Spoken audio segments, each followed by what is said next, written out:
안철수 후보님께서 입장하고 계십니다. 여러분 큰 박수로 환영해 주시기 바랍니다.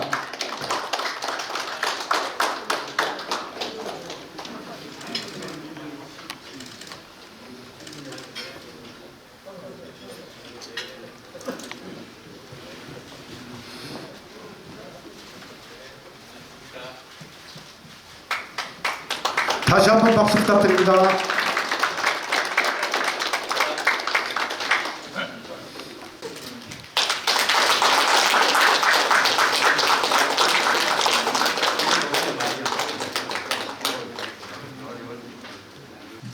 네, 먼저 이렇게 귀중한 자리에 초청해 주신 많은 분들께 진심으로 감사의 말씀 드리고 싶습니다.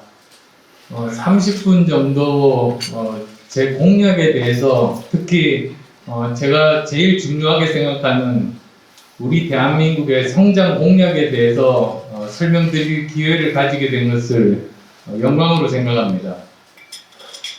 공약 전에 우선 지금 현재 전 세계가 어떻게 변하고 있는가 그 말씀부터 드리고 싶습니다. 지금 세계가 3대 메가 트렌드에 의해서 급변하고 있습니다. 첫 번째가 코로나19 사태, 그리고 두 번째가 성큼 다가온 4차 산업혁명, 그리고 또 세 번째가 미중 신냉전입니다. 그 중에서 미중 신냉전이 아마도 우리나라의 운명을 바꿀 겁니다. 세계의 권력 지도를 바꿀 겁니다. 미중 신냉전은 군사 패권 전쟁이 아닙니다. 예전 2차 대전 이후에 소련이 붕괴되기까지 미국과 소련 간의 냉전이 있었습니다. 그때는 그 말 그대로 군사 패권 전쟁이었습니다. 그런데 지금은 미중 신냉전은 과학 기술 패권 전쟁입니다. 아마도 그 바이든 대통령이 반짝이는 동그란 반도체 웨이퍼를 들고 있는 사진 보셨을 겁니다. 우리 국내 거의 전 신문의 일면에 나온 사진입니다. 저는 그 사진이 아마 역사책에 실릴 거라고 생각합니다. 그렇게 미국 대통령이 반도체 웨이퍼를 들고 있다. 그 뜻은 지금 이 시대가 과학기술 패권을 가진 나라가 세계를 지배하고, 그리고 국가 지도자는 그 전선의 맨 앞에서 사령관 역할을 해야 된다. 저는 그 뜻이라고 생각합니다. 그 반대편에 중국의 시진핑이 있습니다. 그런데 정말 만만치가 않습니다. 흔히들 미국과 중국이 기술 패권 전쟁을 하면 누가 이길까? 미국이라고들 많이 생각하시는데 그렇지가 않습니다. 우선 시진핑 본인이 칭화대 화학공학과 출신의 이과 출신의 지도자입니다. 인공지능 특허 가장 많은 나라가 어딘지 아십니까? 아시다시피 중국입니다. 4차 산업혁명 시대의 가장 핵심 기술인 인공지능에 대한 특허가 중국이 제일 많습니다. 블록체인 많이 들어보셨을 겁니다. 가상화폐 많이 들어보셨을 텐데 그 특허 1위 국가 중국입니다. 그리고 항공 우주 산업도 지금 놀랍게 발전하고 있습니다. 미국도 성공하지 못했던 달 뒷면에 우주선을 착륙을 시키고 화성으로 우주선을 보내고, 이제 드디어 올해군요. 올해 2022년에 천궁 우주 스테이션을 쏘아 올립니다. 지금 지구 궤도상에 돌고 있는 그 우주 정류장이 한 개가 있습니다. 근데 그게 미국 게 아닙니다. 미국을 포함한 16개 국가가 공동으로 해서 써 올린 건데 이제 워낙 노후돼서 아마도 올해나 내년 정도 폐기를 검토하고 있습니다. 근데 중국이 어느 누구의 도움도 없이 중국 혼자만의 기술로 그렇게 최신형 우주 정류장을 써 올리는 겁니다. 어쩌면 미국 수준보다도 더 앞서 나갔을지도 모른다는 생각이 듭니다. 그래서 이 전쟁의 결말이 정말로 알 수가 없습니다. 그 사이에 대한민국이 끼어 있는 겁니다. 그래서 저는 지금 대선에서 가장 중요한 화두는 바로 이런 상황에서 대한민국의 생존 전략, 그리고 어떻게 하면 미래 먹거리, 미래 일자리를 만들 것인가, 그것이 되어야 된다고 생각합니다. 지금 나오는 여러 조그만 공약들, 그런 것보다도 훨씬 더 중요한 게 바로 그 점이라는 점 말씀드리고 싶습니다. 그러면 어떻게 하면 생존할 수 있을 것인가? 저는 우리나라에서 가장 경쟁력이 있는 메모리 반도체 성공 요인에서 그 해답을 찾았습니다. 임원들에게 물어보니까 초격차 과학기술만이 우리의 살 길이다, 그런 이야기들을 많이 합니다. 그래서 초격차가 뭐냐고 물어봤습니다.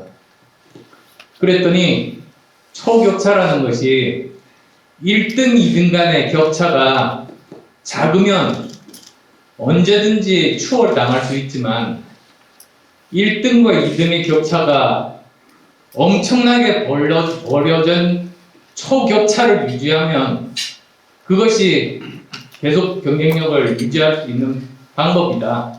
이제 그런 이야기를 들었습니다. 그래서 이제 거기서 생각이 발전을 하게 됐습니다. 이건 전체적인 그림이니까 제일 마지막에 보여드리겠습니다. 그래서 만약에 우리나라가 메모리 반도체처럼 초격차 과학기술 5개를 확보하면 우리는 5개의 삼성전자급 세계적인 대기업을 확보하게 되고, 그러면 우리는 전 세계 5대 강국, 즉 미국, 영국, 프랑스, 독일, 일본, 이 중에 한 나라를 제치고 5등 안에 들어갈 수 있다, 그런 결론에 이르렀습니다. 그러면 어떤 분야가 가능할 것인가 생각해 봤습니다. 많이 뒤처진 분야는 사실 따라잡기가 단기간에 힘듭니다. 그런데 다행히 우리는 메모리 반도체 이외에도 여러 가지 분야에서 1위 그룹에 속해 있는 그런 기술들이 많습니다. 그 기술 중에 하나를 제대로 정부가 지원하고 투자해서 초격차 기술로 만들면 되는 겁니다. 그 가능성 있는 분야, 첫 번째로 디스플레이, 두 번째로 2차 전지, 세 번째로 원전, 네 번째로 수소 산업, 다섯 번째로 바이오 산업, 여섯 번째로 과학기술은 아닙니다만 컨텐츠 산업도 저는 가능성이 있다고 봅니다. 전 세계에서 가장 큰 컨텐츠 회사가 디즈니입니다. 아시겠습니다만 디즈니가 아이들 그 만화 영화 만들던 그런 회사 아닙니까? 그런데 토이스토리를 만든 픽사를 인수하고, 그 다음에 또 스타워즈를 만든 루카스 필름즈를 인수하고, 그리고 어벤져스를 만든 마블 스튜디오를 인수를 하고, 그래서 세계에서 가장 큰 컨텐츠 기업이 됐습니다. 저는 우리나라도 가능하다고 생각합니다. 아카데미상도 받고, 그리고 오징어 게임을 비롯해서 여러 가지 K 컨텐츠를 만드는 이런 저력 있는 나라에서 우리나라도 그 정도의 세계적인 정말 삼성전자 수준의 K 콘텐츠 기업이 존재한다면 그 부가가치, 그 일자리는 엄청날 겁니다. 그게 제가 생각하는 555 전략입니다. 즉, 5개의 초격차 과학기술을 확보해서 5개의 세계적인 대기업을 보유하고 세계 5대 경제 강국에 진입한다. 그게 제가 생각하는 전략입니다.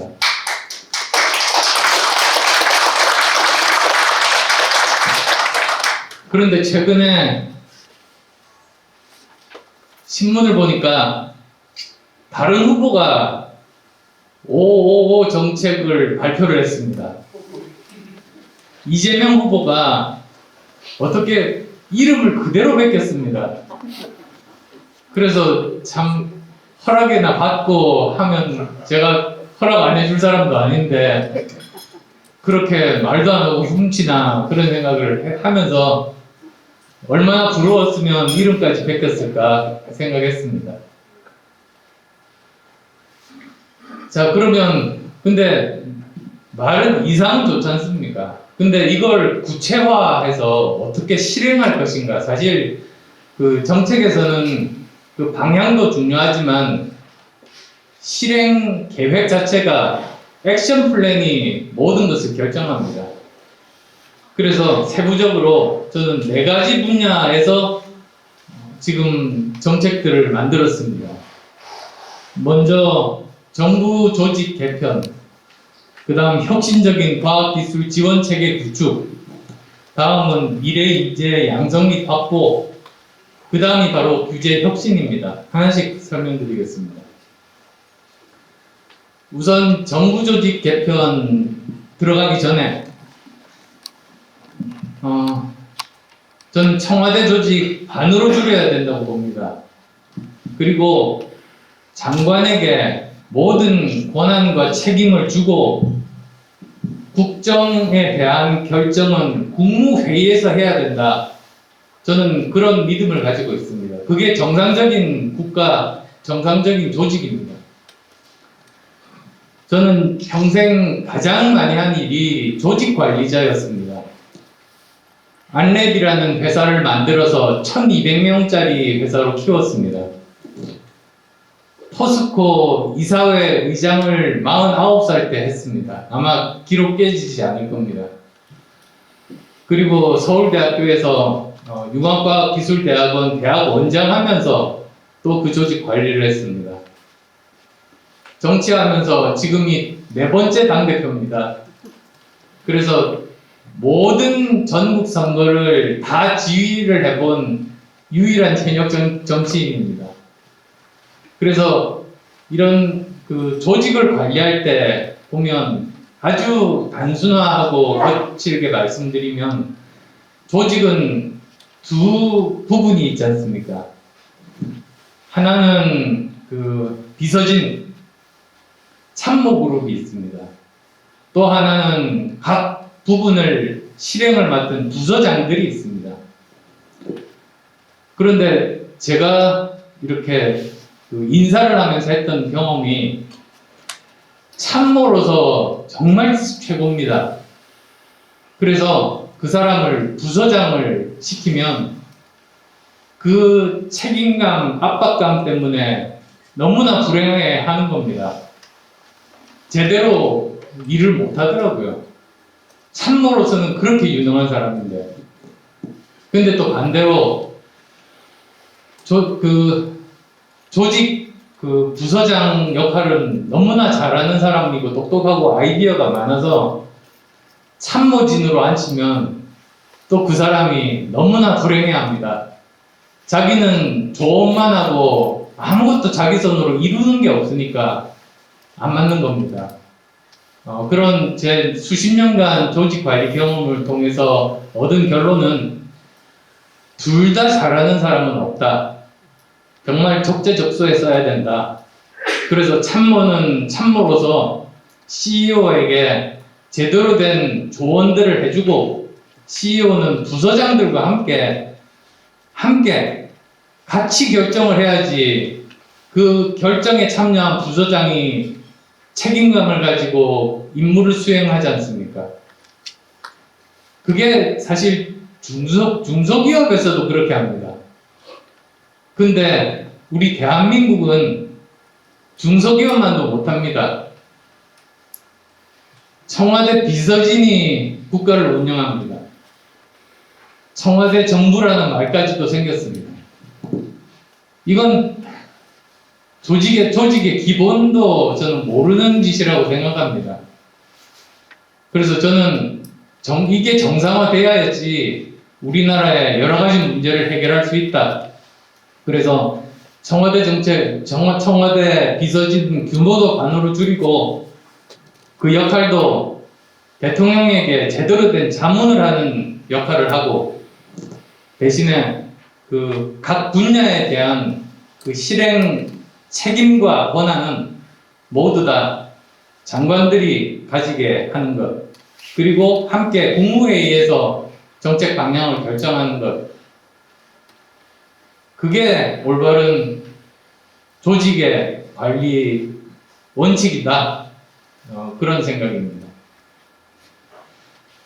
그래서 이제 그런 관점에서 이렇게 보면 우선은 저는 정부 조직 개편안을 가지고 있습니다. 전체적으로 발표하지는 않겠습니다. 여기서. 그런데 지금 전 세계가 과학기술 패권 전쟁 시대이기 때문에 지금은 과학기술 부총리가 꼭 필요합니다. 컨트롤 타워가 필요합니다.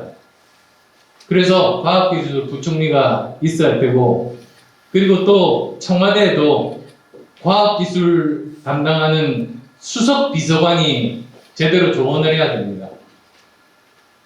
그리고 뭐 데이터 개방도 이거 말씀드리면 한 30분 지날 것 같아서요. 우선은 넘어가겠습니다. 나중에 혹시 질문 주시면 제가 답하겠습니다. 두 번째가 뭐 여러 가지 많은데요. 사실은 제가 말씀드리고 싶은 것은 우리나라 과학기술 예산의 그 효과에 대해서 제가 굉장한 의문을 가지고 있습니다. 우리나라 과학기술 그 예산이 인당 GDP로 해서 세계 1, 2위 수준입니다. 그런데 우리나라에서 정부 과학기술 투자로 노벨상을 받은 사람도 없고 산업화에 성공하지도 않았습니다. 왜 그런 일이 발생하는가? 성공률에서 찾았습니다. 그 국가 과학기술 예산을 받은 프로젝트의 성공률이 98%입니다. 그 말은 무슨 말인가? 성공할 수 있는 것만 하는 겁니다. 처음부터. 절대로 성공 가능성이 불확실하거나 처음 하는 사업은 아예 신청도 하지 않습니다. 그러니까 노벨상이 나올 수가 있겠습니까? 그래서 저는 이 R&D에 대한 것이 사실은 감사 때문인데요. 다 이유가 있습니다만 이제는 그 최소한 이 R&D에 대한 감사만이라도 결과 위주로 하지 말고요. 결과가 성공할 때만 다시 지원해주고 결과가 실패하면 무조건 연구비를 끊는 이런 관행에서 벗어나서 과정 감사를 해야 되는 겁니다. 과정에서 도덕적으로 문제가 없고 성실하게 최선을 다했다면 실패해도 책임을 묻지 않는 것. 그렇게 되면 0.1%의 가능성에 도전을 해서 999명이 실패하고 1명이 노벨상 받을 겁니다. 그렇게 바꿔야 된다는 말씀입니다. 세 번째가 인재 양성입니다. 우리나라 지금 공공기관 그리고 민간 다 합쳐서 연구원이 50만 명 정도가 됩니다. 너무나 부족합니다. 제가 그 말씀을 한번 드리고 싶네요. 제가 세계 여러 곳에 내셔널 랩, 그러니까 국책연구소 방문을 많이 했습니다. 그 중에 하나가 미국 워싱턴주 있지 않습니까? 그러니까 태평양과 면한 쪽에 시애틀이 있고요. 그 다음에 그 워싱턴주 동쪽으로 내륙 쪽으로 거대한 산맥이 있는데 거기를 넘어서 가면은 리치랜드라는 조그만 소도시가 나옵니다. 거기에 미국의 국책연구소 중에 하나가 거기에 있습니다. Pacific Northwest National Lab, 그러니까 PNNL이라고 합니다. 거기 가보니까 연구원 규모가 8,000명이었습니다. 우리나라 연구원 제일 많은 데가 2,700명입니다. 아마 키스트가 그 정도 될 겁니다. 그래서 그 연구소장한테 한번 물어봤습니다. 왜 이렇게 규모가 크냐고. 그랬더니 이 사람이 하는 말이 자기가 생각하는 연구소의 최소 단위는 5,000명이랍니다. 5,000명이 되면 모든 분야의 전문가들이 다 한 조직 내에 포진해 있고 거기서 새로운 융합 연구가 생겨난답니다. 그렇게 따지고 보면 우리가 지금 가야 할 길이 정말로 멉니다.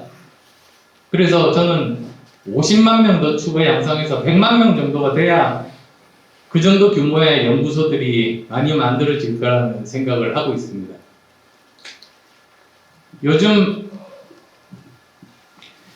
요즘 새로운 것들은 융합에서만 나옵니다. 전 세계가 사실은 하나지 않습니까?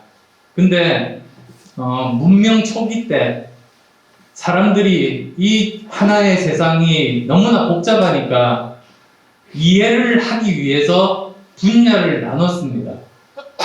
화학, 물리, 수학, 인문 이런 식으로 다 나눴습니다. 그렇게 학문 분야를 나누고 열심히 연구를 했습니다. 그래서 결과적으로는 각 분야마다 이제 성과들이 굉장히 많이 나왔지 않습니까? 근데 이제 한계에 도달했습니다. 그러면 지금은 새로운 것을 만들 수 있는 영역은 어디냐? 경계입니다. 사람이 인위적으로 나눴던 화학과 물리 사이의 그 경계, 화학과 수학 사이의 경계, 그 경계에서 새로운 것이 창조됩니다. 그래서 융합이 정말로 중요하다는 말씀 드리고 싶고요. 왜 4차 산업혁명이라고 하는가?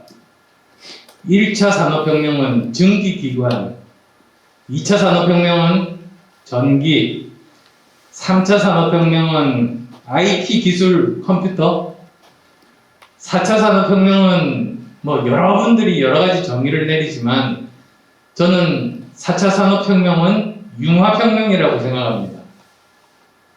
예전에 1, 2, 3차 때처럼 한 가지 기술이 발전해서 산업을 발전시키는 것이 아니라 각 분야, 인공지능, 모바일, 클라우드, 바이오테크, 항공우주 여러 분야에서 동시에 기술들이 발전하고 이들끼리 융합을 통해서 지금까지 존재하지 않았던 새로운 것들이 만들어집니다. 아마 백신들 많이 맞으셨죠? 파이저 백신, 모더나 백신이 융합 때문에 만들어진 겁니다. 융합이 없었으면 그런 백신 없었습니다. 왜 그러냐? mRNA라는 게 옛날부터 실험실에서 쉽게 만들던 겁니다. 그게 요즘 만든 게 아닙니다. 근데 문제는 이 mRNA가 만들고 나면 그냥 부서져 버리니까 너무 불안정해서 사용할 수가 없었던 겁니다. 그래서 그냥 이렇게 뭐 창고에 처박아 놨습니다. 뭐 표현을 하자면. 근데 이거를 어느 날 반도체 기술자들이 보게 됐습니다. 우연히. 근데 반도체 기술자들이 하는 일이 초미세 기술, 영어로 나노 테크놀로지 하는 사람들이거든요. 근데 이 사람들이 그 초미세 기술을 가지고 여러 가지 실험을 하는데 그 중에 하나가 그 지방질로 초미세 입자를 만들어서 썼습니다. 그걸 리피드 나노파티클 LNP라고 하는데요. 그 사람들이 생각한 거죠. 저 mRNA에다가 우리가 쓰는 이 지질 초미세 입자를 이렇게 덮어 씌우면 그러면 깨지지 않고 쓸 수 있을 텐데, 그래서 만들어진 게 파이저 백신, 모더나 백신입니다. 그래서 엄청나게 많은 세상 사람을 살렸습니다. 융합이라는 게 그런 거거든요. 자, 그 다음이 이제 규제에 대해서는 제가 따로 강조할 필요도 없이 여기 계신 분들이라면 다 잘 아실 겁니다. 원칙적으로는 사실 파저티브 규제를 네거티브 규제로 바꿔야 되는데, 여기에 대해서 모든 대통령이 취임 때부터 이야기는 했지만 결국은 규제가 더 많아지기만 했지 않습니까? 근데 정말 이제는 한계에 다다른 것이 전 세계에서 100대 스타트업 기업, 그러니까 규모로 따져서요 1등부터 100등까지 스타트업 기업이 있습니다. 그 중에서 40개 기업이 대한민국에서 사업을 못합니다. 규제 때문에. 이게 말이 됩니까? 그렇게 성장성 큰 100대 기업 사업을 한국에서 못한다는 게 이게 말이 안 됩니다. 그래서 이제는 정말 레토릭이 아니라 실제로 저걸 담당할 수 있는 조직, 사실 이거 규제 개혁의 사령관은 대통령이 해야 된다고 저는 생각합니다. 지금까지 남한테 맡겨놔서 된 적이 없었습니다. 안 그러면 우리나라가 이게 살아날 수가 없는 거거든요. 아까 저 파이저 백신, 모더나 백신 말씀드렸지 않습니까? 그 스토리 2부가 있습니다. 융합 기술을 통해서 이제 파이저 백신, 모더나 백신을 이제 만들기 시작했는데 미국 정부에서 먼저 이거를 알았습니다. 가능성을 본 거죠. 그래서 이게 가능성이 있겠다 싶어서 맨 처음 했던 일이, 이게 개발되는 과정에 어떤 규제나 어떤 법률이 방해가 되는지를 미리 전부 조사해가지고 완전히 없애버렸습니다.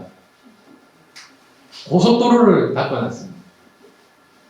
그리고 실패해도 좋다고 아마 5조 원, 5 빌리언 달러 정도를 그냥 줬습니다. 조건 없이.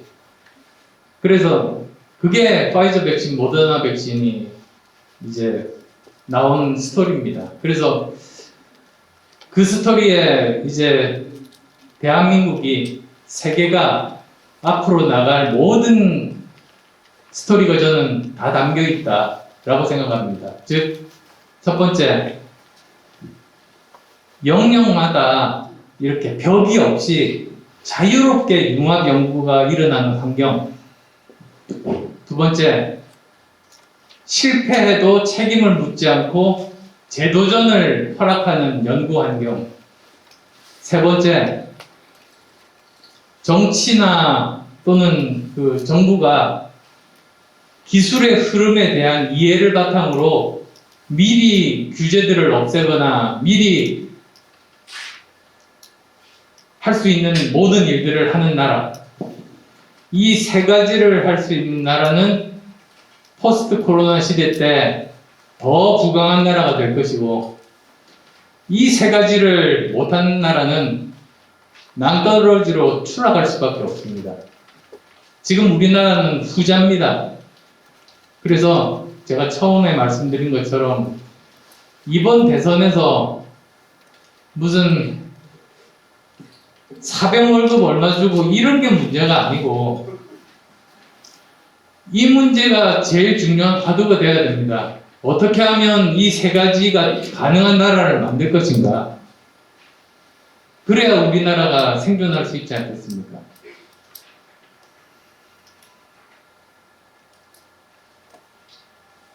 그래서 전체적으로 이제 아까 말씀드린 모든 내용이 이제 여기 한 장에 다 담겨 있습니다. 이 정도로 마치겠습니다. 경청해 주셔서 감사합니다.